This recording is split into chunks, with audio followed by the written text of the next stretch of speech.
Hello my dear friends, and welcome back to another Star Wars news update. In today's video we're going to be talking about the Kenobi series. We're now just exactly 1 week away from the 2-episode premiere. Super exciting stuff, and we've got 2 new pieces of footage that dropped. Now the first one isn't from the show itself, but the second one is. The first one is actually a Volkswagen commercial that aired in Ireland, and in it we have Ewan in the car itself, but the main showcase of the advert displays the droids of the Kenobi series, C-3PO, R2, and of course, Lola, the new pocket droid who's going to be Princess Leia's personal assistant. Now while we got a glimpse of her in the final trailer, this is our first proper look at the character. Very adorable and flying next to R2. She was inspired by the robots from Batteries Not Included and Flubber. Now we know her name Lola and her purpose thanks to the Making Star Wars leaks, and as we're well aware, Princess Leia, Bail Organa and his wife Breya are being kept secret from all marketing for the series, but Obi-Wan's first mission in the show is going to be to rescue the young princess on the planet of Daiyu.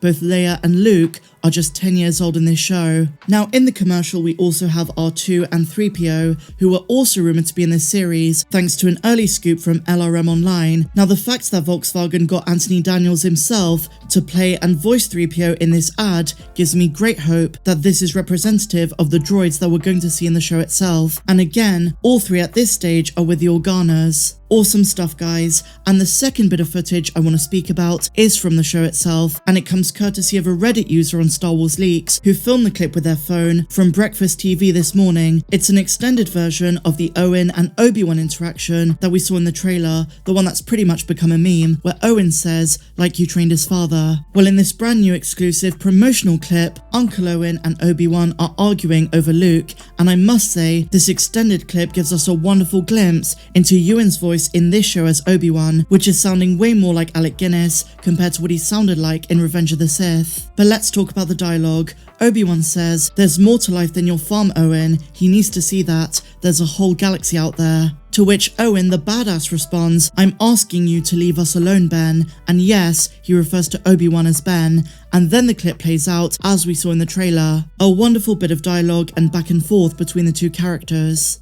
And so now my dear Mandalorians, it's time to speak about the Grand Inquisitor, because Rupert Friend has sat down to discuss how he prepared for his role in Kenobi. But one thing he said that baffled me and surprised many Star Wars fans is that before playing the role, he deliberately did not watch Star Wars Rebels, which is of course the show where the character first appears. Now look, I will be fair, while I do completely understand wanting to bring your own original interpretation to a character, in this case, Rebels is pretty much the only piece of Star Wars media that we know this character from, and I'm sorry if this comes across as somewhat negative, but as a Star Wars Rebels fan, this doesn't sound good. Let's dive into the article and see what he said in his own words. Are there more villains in Lucasfilm's new Disney Plus series than heroes? Leading up to the premiere of Obi-Wan Kenobi, that certainly appears to be the case. In addition to the much anticipated return of Darth Vader, Obi-Wan Kenobi will have to face the Inquisitors, the third sister, fourth sister, fifth brother, and the Grand Inquisitor, the latter 2 making a jump from animated form to live action. Well, in a new interview with EW, Rupert Friend discussed how he prepared for the role of the Grand Inquisitor, and this is what he said in his own words.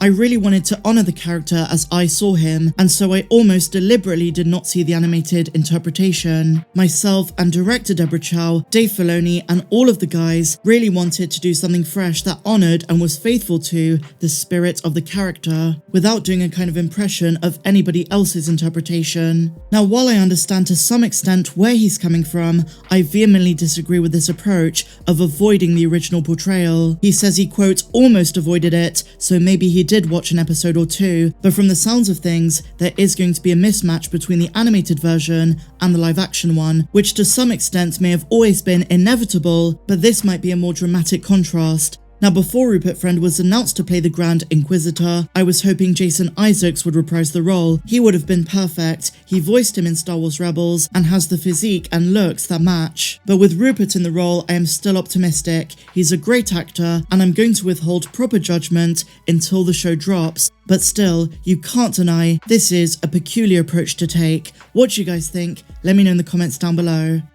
And so finally, my dear friends, Star Wars has finally revealed the names of Rey's parents. While we are all transfixed on Obi-Wan Kenobi, and of course next weekend is also Star Wars Celebration, one of the upcoming projects that's going to focus on Luke Skywalker and Lando Calrissian is the novel by Adam Christopher, Shadow of the Sith, and this takes place between Return of the Jedi and The Force Awakens. But one major element of the book is Ochi of Bestoon and Rey's parents, connecting it to the sequel trilogy. While USA Today revealed the names of Rey's parents in an exclusive excerpt from the upcoming novel. Rey's father, who was a Strandcast clone of Palpatine, is called Dathan, and her mother is called Miramir. Here is the excerpt. Despite himself, despite their situation, Dathan found himself smiling. He couldn't help it. His wife was a genius and he loved her. He didn't know where she got it from, but she was a natural, like it was genetic. She could fly anything, had been and still was a self-taught engineer and inventor. Tinkering, Miramir called it, as if it were nothing, as though she didn't realize just how special her talents were. In the years that he had known her, Dathan had often asked where this gift had come from, but Miramir would just shrug and say her grandmother was a wonderful woman. Dathan knew that to be true. He had met her several times before Miramir gave up her life in the Twilight Forest of Hypercarn to travel with Dathan. But over time, he'd learned not to ask any further.